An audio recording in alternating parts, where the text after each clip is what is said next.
Hi, my name's Aisha and I'm a tattoo artist in Montreal. And I'm Jalen I'm also a tattooer in Montreal.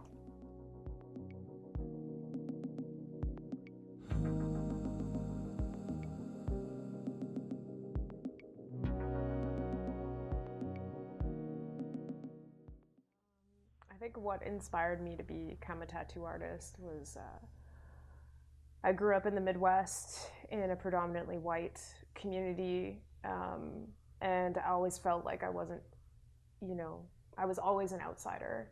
Mm. And my first relationship to tattoos was fringe culture, like punk culture, rave culture.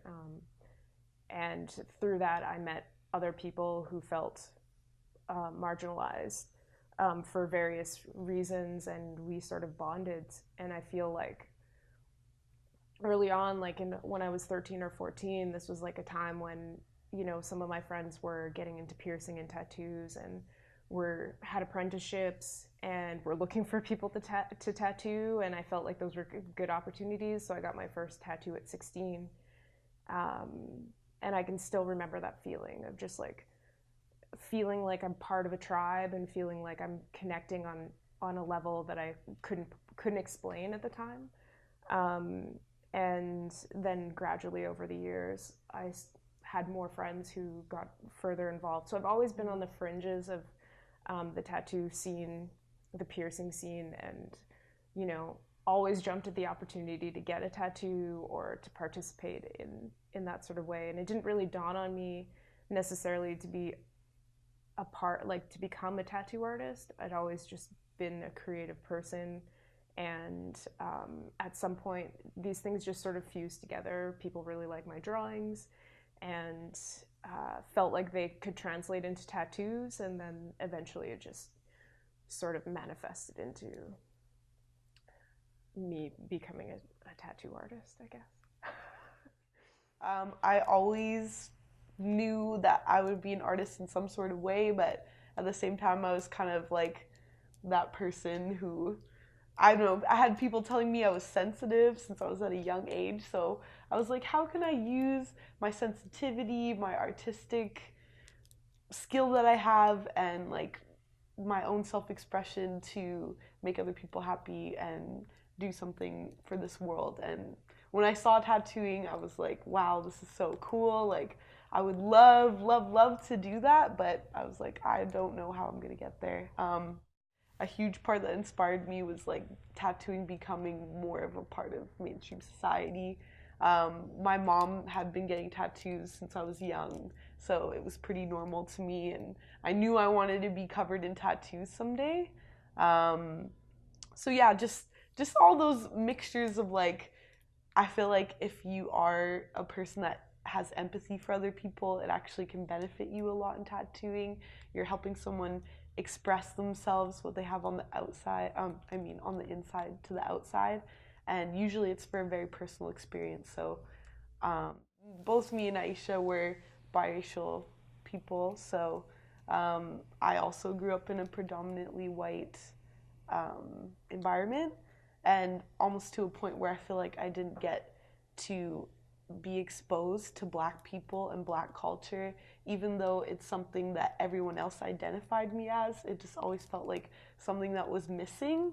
And then on top of that, sort of like being in a predominantly white environment, being told that like maybe the alternative culture, tattoos, and that kind of stuff is not for you, um, made me want to have that, experience that, and if I can tattoo people of color and make them feel comfortable and just give them the best experience and kind of correct that brainwashing that's fed to you that you can't be alternative or you can't express yourself in that way. If I can change that, I want to change that. When I first met Aisha, I was like, oh my god, like, I'm so happy to meet you. Like, I just felt like that automatically was my homie. So it's just cool to meet someone who comes from the same place as you and is interested in a specific niche as much as you are to become Yeah, a tattooer. and So it's great to be able to create a dialogue about things that other people in the industry aren't necessarily talking about, because we have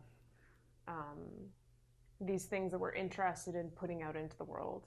I guess it's just exciting because we get the opportunity to pave the way, maybe in some sort of facet, for other people of color that want to come into the industry. Yeah. And I guess there's an opportunity to grow a community that doesn't really exist very strongly, and that's really nice.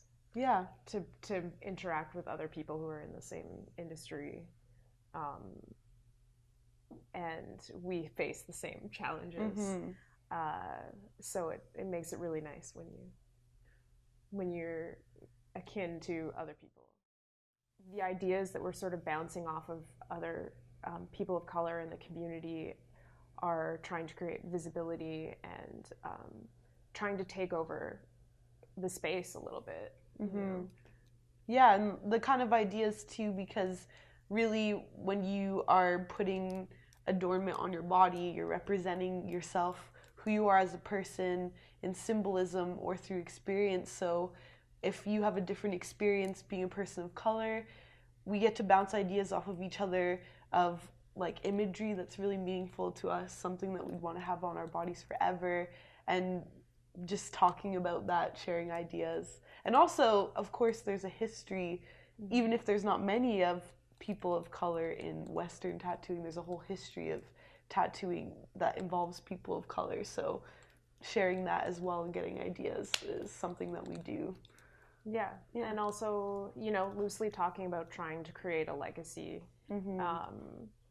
because the Montreal Black tattoo scene is like fairly diverse, and because of that diversity, it creates such a broad sense of identity, and trying to sort of reconnect with those sorts of things is like I feel like it's a really special and important part of our job, I guess, as tattoo artists. Yeah. Why and how it became so important to tattoo Black people was that I already understood that there was a history behind it for many diverse groups of people, and the significance of that within their cultures as a representation of belonging, as a representation of community, as a representation of history. And those things kind of just resonated with me above and beyond, the superficial idea of just like having a tattoo on the skin. And I feel like that's not being very well represented, and that this sort of notion of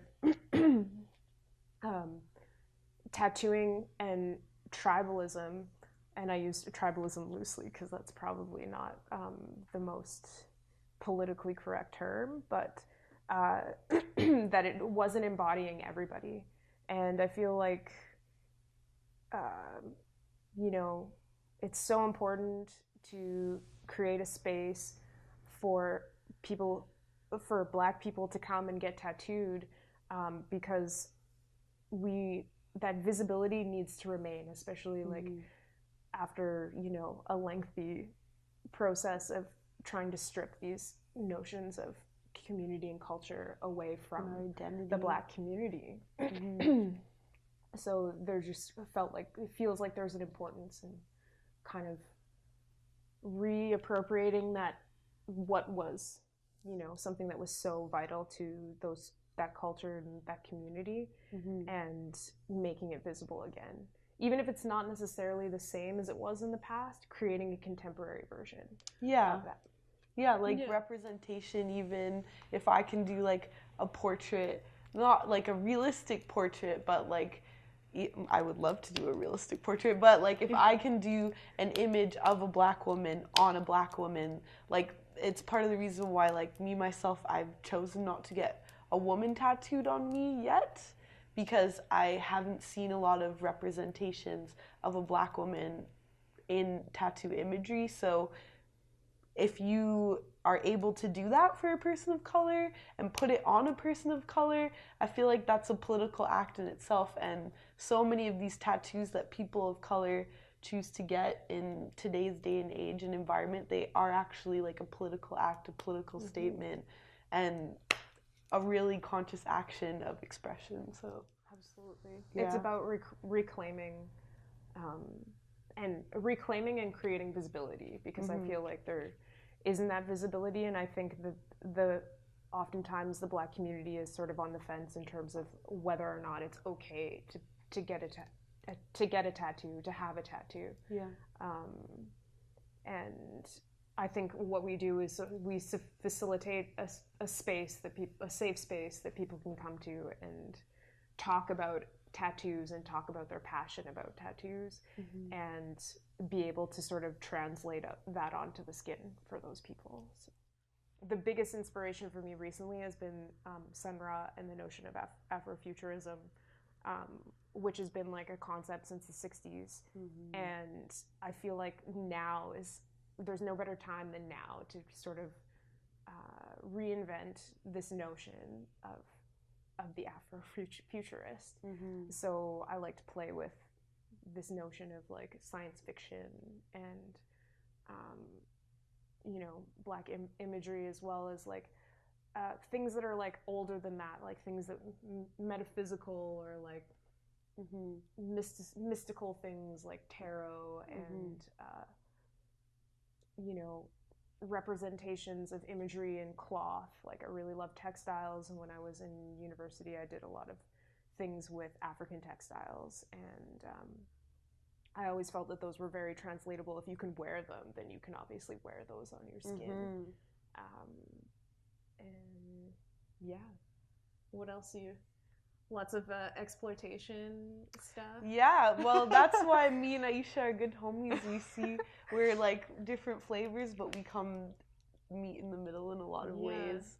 I absolutely love Afrofuturism. I guess like that's another part of being a Black person is I was like a Black nerd, and people were like, "Why you can't be a nerd? You have to be like." Anyways, you guys all know what that's about. But yeah, being a Black nerd and like loving sci-fi and that kind of stuff, when I discovered Afrofuturism, my mind was blown, and I was like, this is the compilation of like my wildest dreams. So I definitely take a lot of inspiration from Afrofuturism, as well as just classic eras where there was a strong imagery for people of color. So blaxploitation, Pam Grier is my favorite, Foxy Brown, everything in the 70s I draw a lot of inspiration from, as well as like traditions of tattoo culture, because there are certain styles that I feel, talking about tattooing Black people